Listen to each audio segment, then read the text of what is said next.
this was my identity. Nobody talks about how freaking hard it is to be a dentist. What most people talk about is how this affects the patient. What nobody talks about is how this affects us. Dentistry is ready for this. Now is really the time.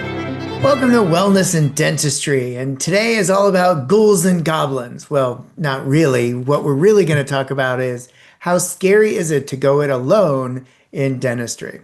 I want to introduce my good friend and my co-host, Dr. Kyle Stanley, who is a dentist, tech entrepreneur, speaker, and researcher. And I'm Dr. Martin Mendelson, a disabled dentist, coach, speaker, and author. And my first book, One Move Makes All the Difference, is available for pre-order and will be released just about a month from when we release this episode. And together, we've helped thousands of dental professionals pursue wellness and dentistry. And if you're unfamiliar with us, please check out our respective links, websites, and course offerings on our combined website, wellnessanddentistry.com. So, Kyle, how are you doing today? Are you scared with Halloween coming up?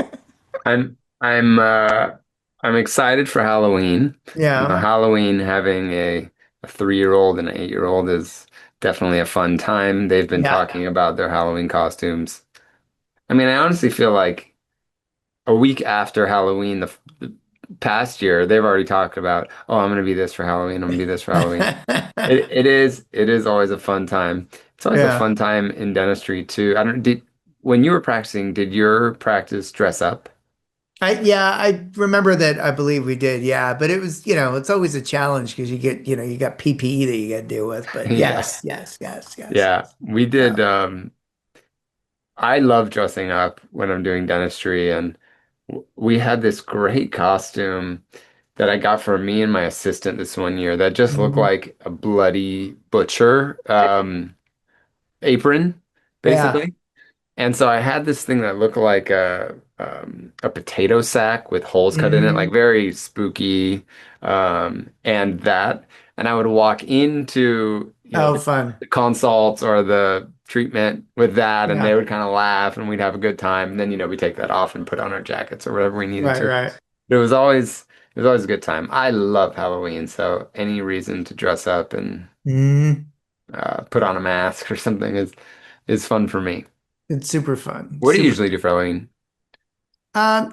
For many years, for whatever reason, were kind of away on vacation, like right around there. Oh, So all hmm. kinds of different things. Like I love, fun group costumes. Do you guys have kids that come around your area? We do, yeah. Oh, Although nice. it's weird. Like sometimes we get a lot and sometimes we get next to none. Hmm. Oftentimes we go down to the neighbors a couple doors down. They're actually both police officers, and we just hang out on the driveway, and it's kind of like a potluck slash Oh, that's trick cool. or treat thing. So it's fun. Yeah, Fun. It it's fun. becomes like a community. Yeah. And then I love to watch the people that miss the sign on our house that says go two doors down, and it's like, hello, we're not home. They don't like to Yeah, it's read. kind of funny. Kind of I funny. mean, community is a good transition into what we're talking about today, Hmm. and that is that doing dentistry alone, going at it Hmm. alone, is the true frightful thing Yeah. to do in dentistry, right? Yeah, totally. And And you and I have, I feel like, always been involved in groups, whether hmm that's working with another dentist hmm or being in study clubs hmm or being in masterminds or being in, other groups. hmm And I still had a hard time. Yeah. And I can't imagine how hard it would have been practicing alone. I've actually never practiced alone. Neither have I. No. Yeah. And so, but I know, and you and I both know that we have so many doctors who do practice alone. I mean, the majority of people practice Yeah. alone. And a lot of what they say is, I feel so alone. I don't feel supported. Even if they do have dental friends, they don't really get past surface discussions. Yeah. True. True. It's mostly, hey, are you using Emax? Or what thickness are your veneers? How deep Yeah. you place your implants? Have you tried that new guided surgery system? Hey, is this lab good? And there's never really anything past the dentist of who you are. And then when you really want to get to like the person of who you are, what you're going through, or how that dentistry impacts you. Is hmm that what you've seen as well? Yes, and I'll add an element to that, which is I find a lot of times the local gatherings are more superficial than, let's say, when you travel somewhere, because there's this, false sense of competition, if you will, in certain communities. And so therefore they don't want to be fully transparent about what's going on or their struggles or whatever. And so when people tend to travel to somewhere, whether it's, Spear or Panky or wherever, they tend to be a little bit more open because they don't feel as exposed to like their local colleagues. Yeah, I'm thinking about that because going to so many study clubs, as Hmm. you and I both have, we Yeah. see a lot of these local ones, and I really see two extremes, I think. I Yeah. really see certain study clubs that are so open, so Yes. supportive. They build this incredible community and they're there for each other and they know each other's spouses' names and Hmm. there's no competition. And then I see the exact opposite, which is what you're saying. Yeah, yeah, yeah. And I'm not saying it's all one or the other. I'm just No. saying that the the tendency, how about we do it that way? The tendency when it's a more local area is to feel rightfully or erroneously so that you can't be open because of competition, which we all know in very rare circumstances is truly not the case from a numbers perspective. So, and that makes it worse. And then it's like, who do I talk to? And if you went to dental school in the local area and your friends aren't, I don't know, it's just it becomes this cascade of loneliness and isolation. I'd love to hear your experience because you were involved with Spear for a decade, Hmm. and Spear is there as a support system, both as education, but also Yeah, growing your practice. And I want to get your experience of how do you think that made people feel less alone? Do you feel like when they traveled to Spear, because they weren't competitors in the same city, they could really be open, they can really support each other, and they did support each other? 100%. Yeah. I mean, Yeah. people used to call it the spear fix, Mm, where they had, they felt so rejuvenated by coming to the campus and a lot of times they would see the same people or similar people, and they loved that as well. And so they ended up gaining all these friends from all over the country or the world, depending. And so, yes, they really leaned into that much more than many do in their local study clubs and or then you schools. think it's because their guard was down. 100%. Yeah. Yeah. Yeah. 100%. And I'm interested because someone asked me this the other day. I was talking with someone and they were asking me, do you see a value in study clubs and in state dental associations and national associations? And I said, yes, for sure. Hmm. Yeah. And they said, well, why do you think that there's such a downswing in attendance, signups for these kind of associations? Hmm. And there are big questions. I guess okay, so that's maybe one of my questions. Why do you think there's a downswing? The second part of that question is, what can we do with these groups to Right. make them more attractive so that people are signing up for them more? Well, you're kind of preaching to the choir because that's, excuse me, related to study clubs. That's what I did at Spear for so many years. But let's go to the association thing for a minute. You see all the time on social media and other places, there isn't a feeling of ROI and there isn't a feeling of adequate representation. And, right, wrong, or indifferent, the optics today is that organized dentistry isn't in the camp of the individual practitioner. Whether that's true or not is irrelevant because perception's a reality. And Yeah. so I think that's a huge part of it. People just don't see the need, they don't see the benefit, they don't see the ROI of being involved in organized dentistry, specifically like ADA or something like that. Hmm. When it comes to study clubs, this is where I get all excited because this is the thing that I would observe over and over again. The clubs that were engaged, that were there for each other, where the individuals were growing and prospering and wouldn't miss a meeting, are the ones where They had a clear understanding of not just why the club was there, but why they as individuals were there. And And who do you when think establishes that? Do you think that is the club establishing that? Or do you it think comes that from the is, leader, yeah. it comes from the leader, and it's like a practice, setting expectations, structure, and clarity. Like this is how we do things. Rick Kennedy, may he rest in peace, who was from Oklahoma. He was the first general dentist to start a Spear Study Club when Spear allowed that to occur. Because when they first launched, it was only specialists that led. Yeah. Now, Rick was an amazing man. He was larger than life, and he required his study club members to go to a workshop on facially generated treatment planning because he felt so strongly that that's one of the primary ways that they were going to communicate with each other on a clinical level. And so, as you might imagine, that was not kept a secret. That was an understanding. There was a structure, there was a clarity. And the people that came to the table for his club were already bought in relative to, I'm going to be engaged. This is what I'm going to do. We're going to go there with Rick. This is going to be great, blah, blah, blah, blah, blah. So, again, Google's Project Aristotle in motion. We are not unique in dentistry. And so, the same things that motivate human behavior also motivate dentists. Because last time I checked, dentists are humans. So, yeah. And how do you think we get ROI on these groups? Now, the Mhm. traditional term of ROI is, I think most people think about money, Yeah. Yeah. but I think you get so much more than money. Now, you can get money, right? You gain Yeah. skills that Hmm. allow you to make more money. But how do we get dentists, and I think especially young doctors, Hmm.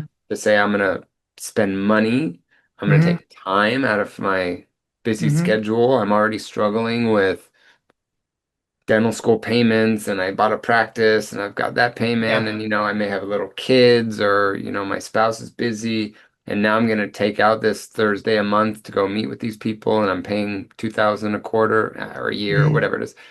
How do we make people see the ROI? Because you and I both know the ROI is there, Hmm. Yeah. I especially in think, study clubs. I honestly don't know about organized dentistry. yeah. I have the same feeling that many Yeah. have. Yeah. So what I would say is there's an analogy here, a parallel analogy. You know what it is, in my opinion? It's patients not seeing the ROI for occlusal guard So it's a because lack of communication, it's a lack of lack of understanding. communication. It's a lack of understanding that you can't put back the enamel you're wearing away. Yeah. And so what's that worth to you? Or what's it worth to you not to wake up with headaches? Or what's it worth to you? You see what I'm saying? So it's a lack of definition of what you're looking for. So if you were to say to a younger dentist who is struggling in their confidence in treatment planning, specifically on, let's say, severe wear cases, because I've seen that over and over again. The fear Yeah. around tackling severe wear cases is real, particularly if you're Yep. younger. What would it be worth to you to be able to treat these cases with confidence, understand the different wear etiologies, because wear isn't, all wear isn't the same, to then know with confidence the restorations you're going to put in aren't going to fracture? What would that be worth to you? And Hmm. so that's not necessarily a dollar thing, although it could be, but it's a comfort thing. It's a reduction of stress thing. It's a sleeping at night thing. But Yeah. that goes back to one of the things that I instituted at Spear over 10 years ago, which is when you start a club from scratch or each individual year, why are we here? What do we want to get out of it? How am I going to measure it? And how are we going to keep each other accountable on that trajectory so that at the end of the year we can say, oh my gosh, this was really valuable because we were able to accomplish X, Y, and Z. That's when the magic happens.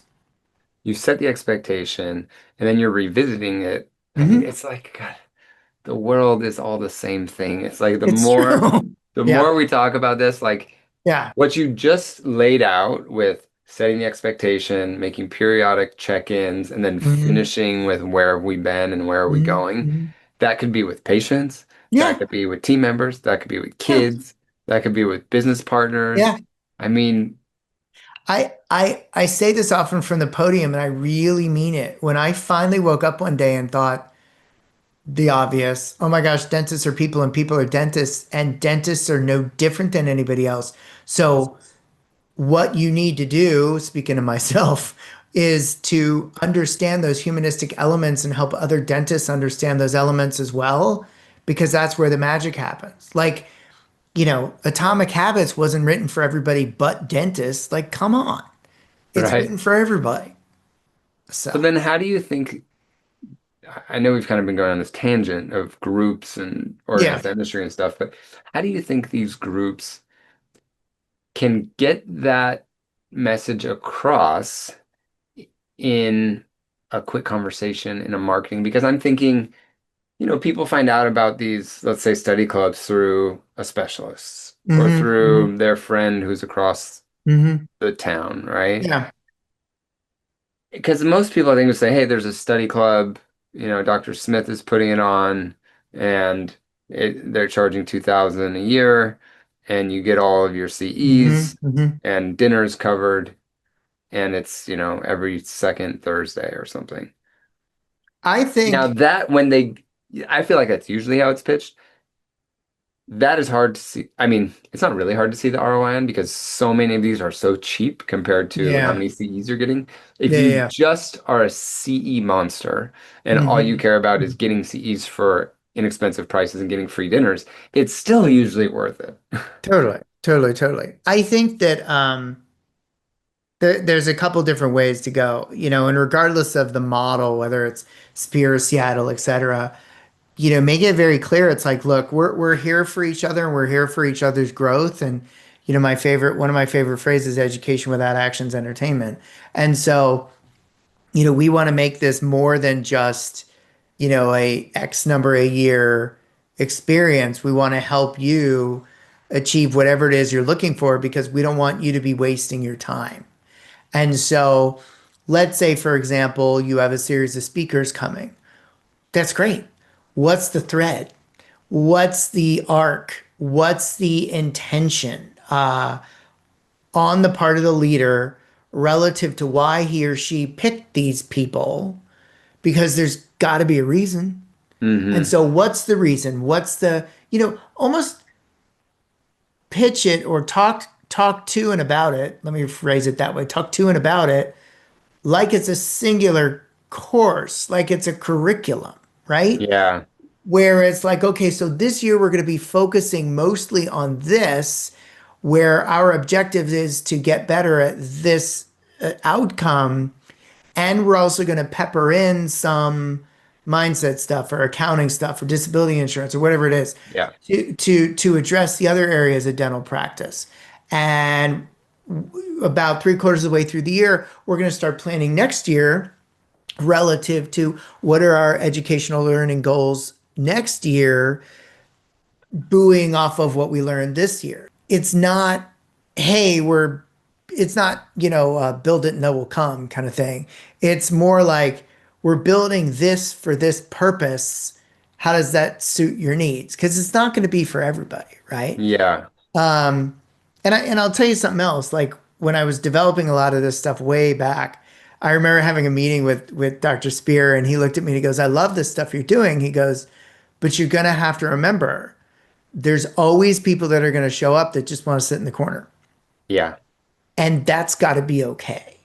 And Mm. so it can be very frustrating for leaders, regardless of who they are, i.e., restorative or specialist, to have a bunch of people that seem unengaged.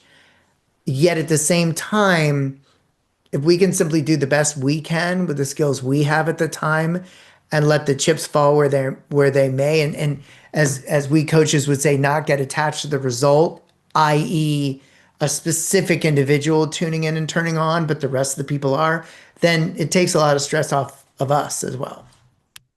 I think some of it has to do with ego of dentists too, Yeah. because you see groups like the AACD, American Academy of Cosmetic Dentistry. I'm speaking at their event in 2026. And you have people lining up Hmm. to be fellows, be Yeah. accredited, be, different levels. But I think that's because you get to put these extra letters after your name, or you get to 100%. market that you're a this or a that or a diplomat or a fellow Hmm. or whatever of ACD. And so when you have something like that where it's very tangible, there's a very tangible Hmm. goal, Hmm. people line up and they pay money and they do all the Hmm. tests and they submit the cases and all of this. I wish that there was a way to do that for well-being. And Yeah. maybe we should start it because Yeah. you get so many people that will spend all this money on becoming this fellow of this association and the diplomat of this association, and they're falling apart on the inside. Hmm. Oh, 100%. Yeah. And they don't look into non-clinical stuff until they're at the bottom. I mean, it's like, ask me how I know. I'm one of them, or I was one of them, let's say. Well, and not to point fingers, but uh we're dentistry as a whole as a profession perpetuates this because I don't speak on clinical things. I'm very lucky because I've been around for a while. I've made a name for myself. My schedule is very busy. And at the same time, there are so many times where people don't consider bringing me in because I don't talk about clinical stuff. And so we've created our own monster in a lot of ways, despite claiming to be evidence based. Yet, if you look at the evidence, we're suffering from a mental health perspective. So, we as a profession, I'm going to say, are being hypocrites by saying we're evidence based and yet we're ignoring the evidence. Yeah, I mean, let's look at some of the new data. Martin and I were just talking about it. 44% of dentists have burnout. 37% of dentists have high emotional exhaustion. 17% of dentists have had suicidal ideation within the last year. That is a astounding Hmm. statistic. 50% of dentists are struggling mentally, and almost 25% of dentists are likely to leave the profession within 2 years. I'm curious about something. How do you or how did they rather define struggling? Like, what does that mean? So I have to look back at the study, but there were two things that they mentioned. It was struggling and something else. It was a survey, and this was a survey Hmm. that was done through the ADA. Okay, And so I think there was different ways of defining how you're feeling. got And it. struggling was one of the ones that Got it. 50% of dentists picked. Got it. Got it. Yeah, Okay. Which is says a lot right says a there. lot, Yeah. especially because with any type of survey on negative things, I feel like most of the data are low, Yeah. meaning that it's hard to have the self-awareness to say, you know what, I really am struggling. And Well, I'm gonna and and I'm gonna and put it on this survey. and unfortunately, there's a lot of distrust of any institution organization these days. And so Yeah, I would also believe that people be like, well, I don't want to answer that I've, had suicidal ideation because, that might yeah, come back to bite me somehow. right. So yeah, I think you're right. I think the data is the data. We have to go with the data, but it's likely that it's worse than it appears. Yeah, and from this idea of doing dentistry alone can be scary. I know that when I've had some of my most stressful clinical situations, Hmm. having someone to just emotionally be there with me Oh yeah. is everything. I was just thanking one of my friends. His name's Hiri Etasami. Hmm. My practice is in a medical building, 9 floors, 52 Hmm. dentists. Okay, mostly dentists. There's a few plastic Hmm. surgeons, a few other doctors. And I think it was maybe my first or second year of having our practice. So maybe my third or fourth year of practicing. And I Hmm. did a lot of surgery. I did a lot of wisdom teeth. And I had a young girl, and I did 4 wisdom teeth on her. And very pretty girl, maybe 20 years old, something like this. Hmm. And I did these wisdom teeth. Once you do a bunch of wisdom teeth, most wisdom teeth are pretty darn easy. I mean, Hmm. 45 minutes maybe, including sedation, and they're done, right? So I've got her sutured up. She's biting on gauze. We're wheeling her out to the chair, or sorry, on in a wheelchair um, out to her car. And about maybe 30 minutes after she gets in the car, I get a text from her caretaker. I can't remember. I think maybe her brother or her friend. It was a younger guy too. And he said she's bleeding a lot. And I said, okay, well, have her bite on the gauze and Yeah. pretty it's pretty normal to have oozing of blood for even the next 2 days, right?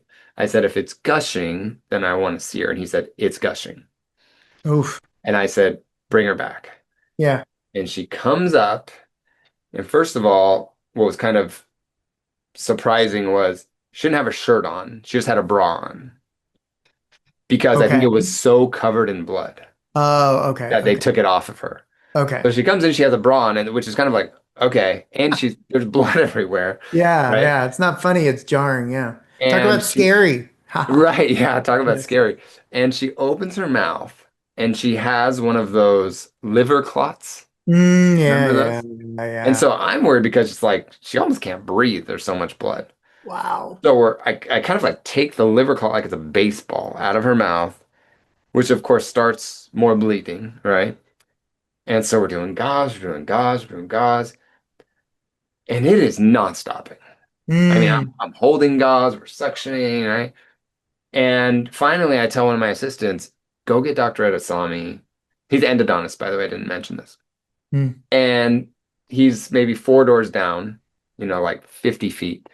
And he comes in, he leaves his patient, comes in, and he's like, Hal, just put your finger in the socket. Like, honestly, just hold your finger in the socket for the next 20 minutes. Mm. And just him being there Totally. physically and emotionally for me, I chilled out Yeah. because I was Yeah. nervous. Yeah. Well, who wouldn't be? That's Yeah. scary. Yeah. I Did mean, my did heart it was stop? pounding, you know, I was nervous Yeah. and it worked. That's I amazing. honestly just like, What's the kid's fable? The in the dike or the dam with the yes, right. Yeah. It's like that. It's like a leak. It's like remember the guy with what's it called? Infomercial guy where it's leaking. He takes the tape and puts it yes, on there. Flex Seal. Flex Seal. Yes, Yeah. yeah. Yeah. That was how it felt. But, just having another doctor to come in and he's very calm all the time. Mm, Um, and he comes in, hey, Dr. Stanley, oh, it looks like you, first of all, he totally backs me up. Looks like you did a fantastic extraction here. This mm, is very common. And so the patient kind of chills out. And within 20 minutes or so, we got it fine. And the patient was fine. She yeah. didn't have a negative review or anything like that. She was very thankful, actually, that I was able Mm, to see her again. But physically having that person there yeah. physically was very reassuring for me. Totally. And I've Totally. had that experience many times because I practiced with my father for many years. I practiced, even when I was an associate, I always practice, like when I was with a DSO, most of the DSOs had multiple doctors. I remember one time I had a wisdom tooth I couldn't get out. It was Friday afternoon, and Of there was a course more it was. seasoned doctor. And he said, yeah, just have the patient come see me tomorrow. I'm here tomorrow. I'll take it out. And it was like, Mm, oh my gosh, mm, yeah, totally. and this is how it is emotionally for people in dentistry. Going at dentistry alone, it's too hard to do it alone. And so let's talk then about how do you find somebody Yeah. to lean on, right? Because Hmm. I could see people thinking along those lines, right? Well, I think the best way is to lead with vulnerability yourself. Fair. And I also think you need to be ready that there may be some of your colleagues that aren't ready for that. Correct. Correct. It's kind of like how, I talk about not every patient is right for your practice. Mhm. Not every doctor is going to be emotionally supportive of you in this time, right? Look what happened with the post that you made about this newer data, and that older dentist came back and basically called everybody a crybaby Yeah, for, having mental health challenges in one of the most difficult medical professions there is. And so yeah, I don't think he'd be the type of person you would lean on, right? Yeah, So, right. And so I think that's the way. I think the way is leading with vulnerability and feeling out someone else. Now, of hmm course, it's much easier to do that not from, let's say, cold traffic, if we're talking about from a marketing standpoint, but someone hmm you already know, like, and trust, your friend from Sure, dental school. If you sure. have if you work in a medical building and you have someone else that you see at the bathroom or, in the Yeah. elevator, I think it's really nice to start that way. Someone that you already have a relationship with. Now you can make these colleague relationships with people at study clubs, at these Sure. associations, at CE courses.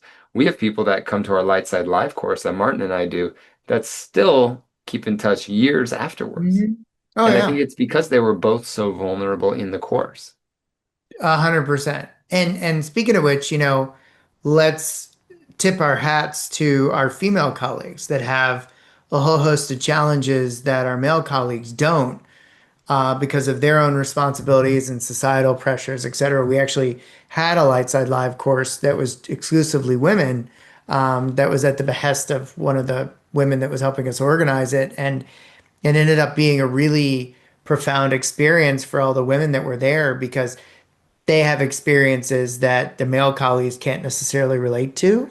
Hmm. And so for our female colleagues, oftentimes they'll feel most comfortable reaching out to a fellow female dentist, although not always. So it's just something to think about. Yeah, I think lastly, I would say don't be afraid to buy your friends. What does that mean? What I mean by that Oh, you mean I is didn't pay you this month? Is that what you mean? don't be afraid to pay for a group like this. Like Oh, yeah. Martin and I have both been in mastermind groups, which is hmm kind of like buying your friends. It's true. I mean, I have a mastermind group that I run that Martin is a part of and a big supporter of called Lightside hmm Live, and it's dentists that are interested in mental health, practice management, personal growth, hmm and none of them knew each other beforehand, but now they're friends and they all know each Yeah. other's struggles and they're there for it. Now they pay for this group, just like Right. I pay for the mastermind groups that I'm in. I'm Yeah. in other mastermind groups as well, and so is Martin, Yep. speaking groups and this Yep. kind of thing. I used to think that paying for your friends, I'm saying that kind of tongue in cheek, Yeah. Yeah. Yeah. but sometimes it can get you in a room with people who really understand you and hmm are ready to talk about something that you want to talk about. Absolutely. One of the ones that I'm a part of, it's a coaching group, facilitator group, and I'm the only dentist in there at all. And it's been a really life-changing experience. I mean, these people have, really been there for me. I get to bat, ideas off of them and challenges, and because as you often talk about, the biggest challenges that dentists often struggle with isn't necessarily the clinical stuff. And so, like in that example that I just shared, or that situation, a lot of times it's, well, how do I deal with this? Because now they want me to coach all these other people, or how do I Mm, create this contract? All that kind of stuff, like the stuff that nobody teaches anybody, right? And right. so it's been a real benefit to me to be able to lean on, we call ourselves the eggheads, to lean on the other eggies out there. And they're from all walks of life, all over actually all over the world, because we have one Mm, woman from the UK. So, nice. yeah, So final thoughts. Final thoughts on dentistry being scary, doing it alone. you're not alone. You just think you are. Mm, And I will also say that, like you just referenced, not everybody's going to click with everybody else. And so, even if you've tried and failed in the past, I know that there are people out there that can relate to you. And whether you have to buy your friends or you have to potentially reconnect with somebody from dental school that isn't in your local area that you used to feel comfortable with, there are people out there that care about each one of us. And it's just a matter of finding them. yeah. Yeah. I think I agree with everything you said. I would say, just like anything, put effort into this hmm and you will find a community. And this community can really support you in hard times. And even if you are like, I love dentistry, dentistry is easy. Yeah. It may not always be easy. Correct. And finding someone when you're in a bad place is not where you want to be, because that was Mhm. kind of where I was. I mean, I was Yeah. lucky that I had my father and my brother who were built in, they know dentistry, they've been there. I can trust them with anything. But many people don't have that. So it's it's what we always talk about. It's like preventative medicine. This is like Yeah. preventative stress support, Yeah. finding the people before you actually need them, Totally. talking to the patient about the complication before it actually happens, setting the expectation with the team member so that they know what's going to happen. It's like all this Mhm. preventative, it's preventative medicine, basically. Totally. Totally.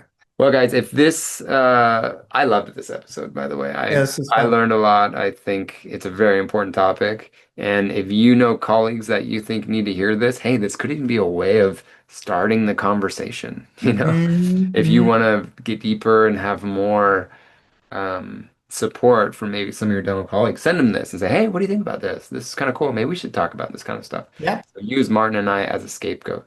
And if Yeah. you're interested in anything that Martin and I do, we've got online courses individually. Martin's got his book coming out in just a little over a month. And we also do our live course called Lightside Live. The next one's going to be in spring of 2026.